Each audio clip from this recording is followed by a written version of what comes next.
Kasama namin yung mga takot. Good. Pare, yan o.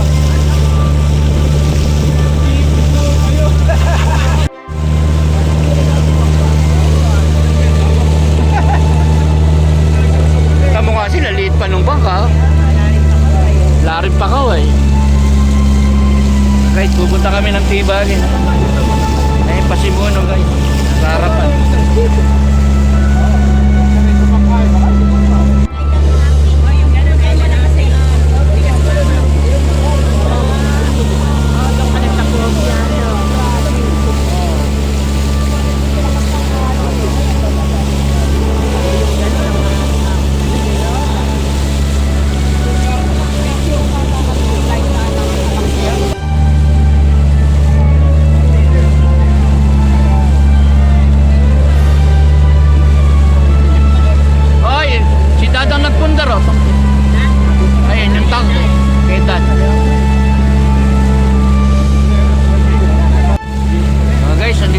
Sa Barangay Tibagin.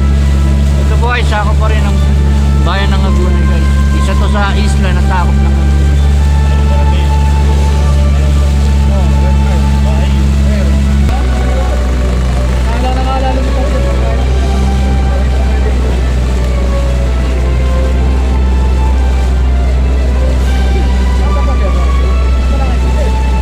Guys, may kuryente dyan, no?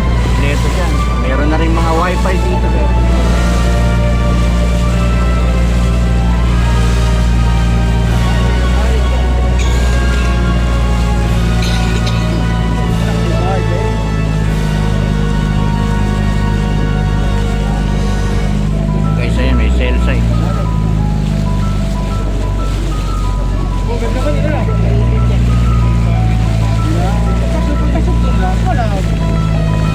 Kaano lang yan, kay Bayula halos para.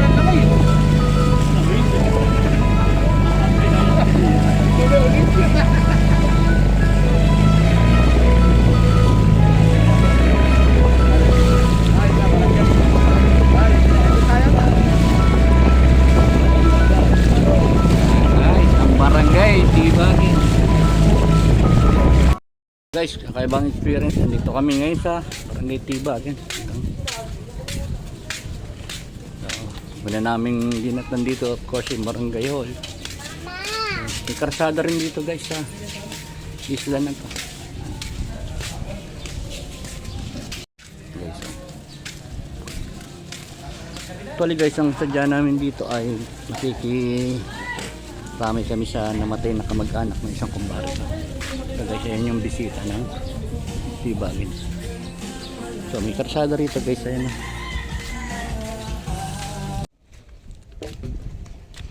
Kasi yun, kung nakikita nyo yung bundok na yan, yun yung Bataan sa Mount Chamat. Ayun, may krus.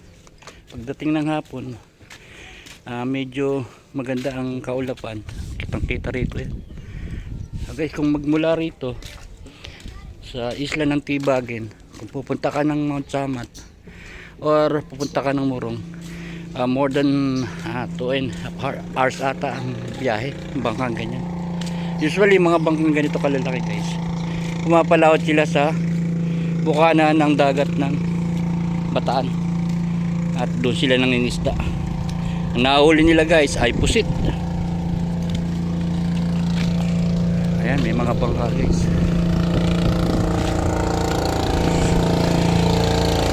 Ayan yung paraan nila ng nakalagay sa net.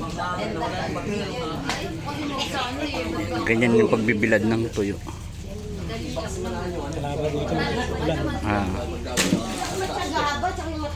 Papakita ko lang sa inyo yung ito yung way nila ng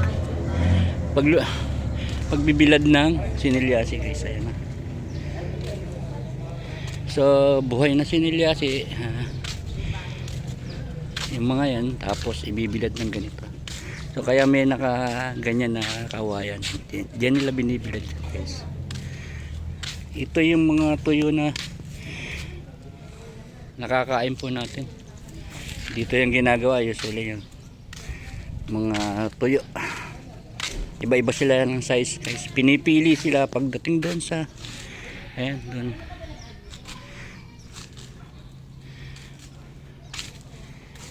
Siguro naman na mga Pilipino nakakain na ng tuyo. Bihira siguro Pilipino hindi kumakain nito. Guys, ayun. Binibilad nila sa init.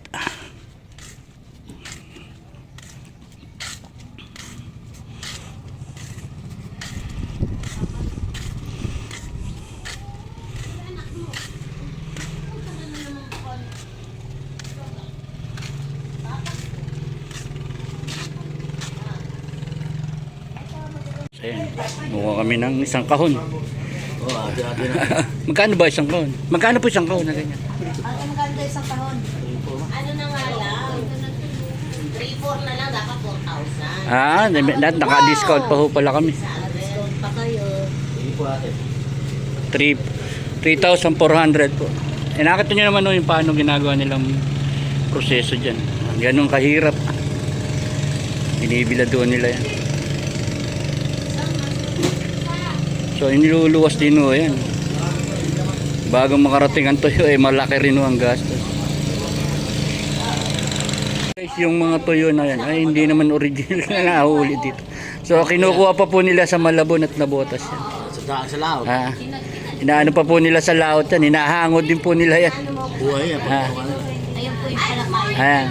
Ay, nakakahuli niya. Nari mo. Ayan po yung Nakakahuli niya.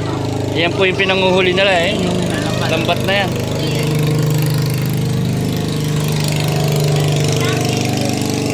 Yan po ang paraan nila ng panguhuli ng inilyasi. Ayan.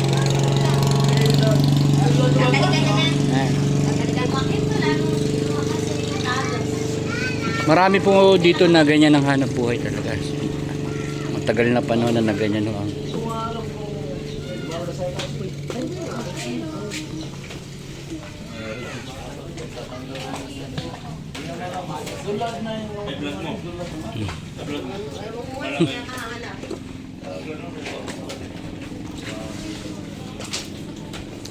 shoutout kay ate. Nakita mo, nakakwintas pa ako. Libag lang nasa leg ko siya. Kwintas pa. Tama nga isa pa si ate. Oh. Naninilaw. Puro sila nakakwintas guys. Samantalang ako libag lang nasa leg ko.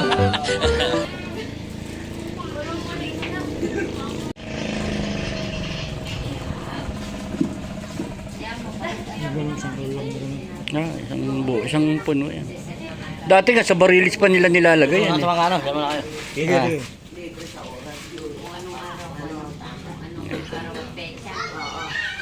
Pinipili pa nila guys yan. Meron silang lugar na yung malalaki. Siyempre iba-iba ng klase, iba-iba ng size. Kaya hindi sila basta-basta dampot lang guys. Oh. Meron silang sinusunod na pinakasukat. Meron pa yan guys, yung reject. Ayan. Tinatawag nilang reject. Pero may presyo naman din yun. So, meron din kami kasama reject guys. Ay, eto, hindi pala reject yun. Parang tanod pala namin yun. Shoutout kay Tongtong. Yan ang masipag na barangay guys ng San Pedro ng Hanga. Isang tawag lang ni Kap dyan eh. Mga isang buwan bago dumating sa sobrang sipag. Yun. Guys, oh. Ang dami ng bahayan dito. Dati ko konti lang to guys. Yung lugar na yun, papuntang Lagyo. Doon ako nagtatrabaho. Sa Hanga po. Hanga. Sa hangga? Nagdadala kami guys ng suso, ng pagkain ng sugpo at saka limango doon. Pag inabutan ng pagkamatay ng suso, ayun, amoy ano na. O ano ba na? Ang baho.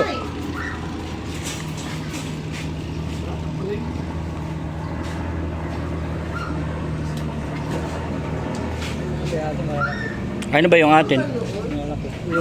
Ayan, ayan. Reject na yan. Yan eh, binibenta rin nila.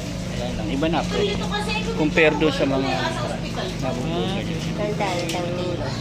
Magkano po isang kilo ng reject? 100 po. 100 po. Eh, compare po dyan sa yung mga good na ganyan. Magkano po kilo niyan? 200 po isang kilo na gano'n. Medium, 200 po. 200 po yung good. Ayan. Dito, 300. medium big tayo. Kasi iba-iba ng size guys yan. Para rin po yung nagpipili, iba magkaiba ng size. Ayan.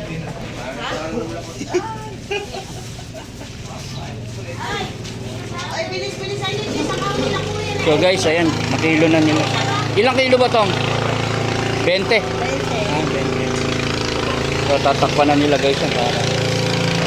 Guys, kami ay babalik na doon at maya-maya ayatin na kami ng bangka sa hangga. Nakiramay lang kami dito sa patay na. Actually, taga-hangga po yan. Dito nakapag-asawa sa Tibagin. Yung mga bangkang ginagamit nila sa hanap buhay, may pampasada, may pampangisda. Lalaki niyan guys. At take note guys, yan po ay yari sa fiberglass. Ala pong tabla dyan, kundi yung mga upuan na yan. Nagkakahalaga po ng milyon yan. Ayan guys, ayan.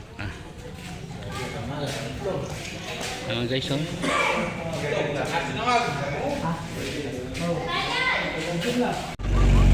Guys, lilisan na kami dito sa Barangay Tibagin guys. Ayan guys. Oh, laki ng dilim guys.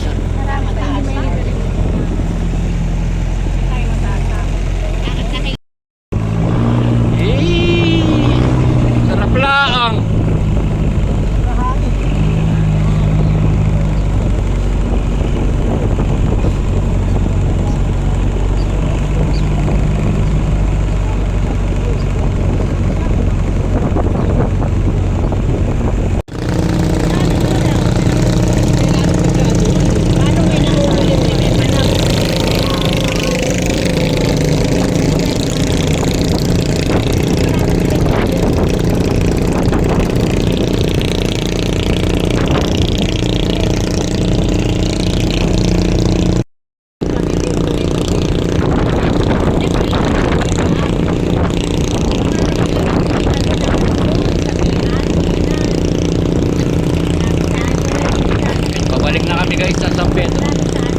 After namin kiramay doon, nakabili nga ng tuyo.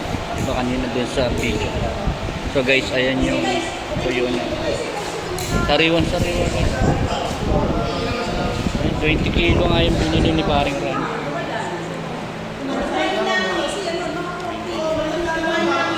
Bago nga mari sa Baguio. Yung mga teacher.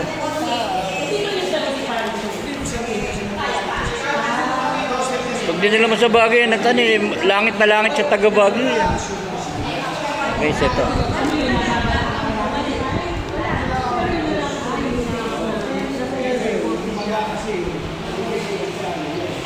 Yan yung aming mga samahan. Guys, hanggang dito na lang ang aking video at maraming salamat sa inyong walang sawang panonood. Thank you!